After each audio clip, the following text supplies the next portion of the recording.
حضرت سعید بن جبیر سے مروی ہے کہ حضرت ابن عباس رضی اللہ تعالیٰ عنہ نے فرمایا کہ جب حضرت اسماعیل علیہ السلام جوان ہو گئے تو انہوں نے قبیلہ جرہم کی ایک عورت سے شادی کر لی۔ اس کے بعد حضرت ابراہیم علیہ السلام تشریف لائے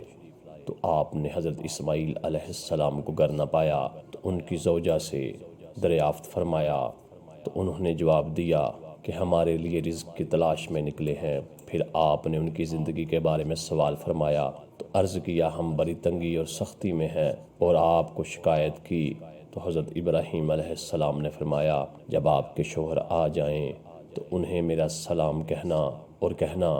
کہ اپنے دروازے کی چوکھٹ تبدیل کر لیں۔ پھر جب حضرت اسماعیل علیہ السلام تشریف لائے تو بیوی نے آپ کو ساری خبر دی۔ آپ نے فرمایا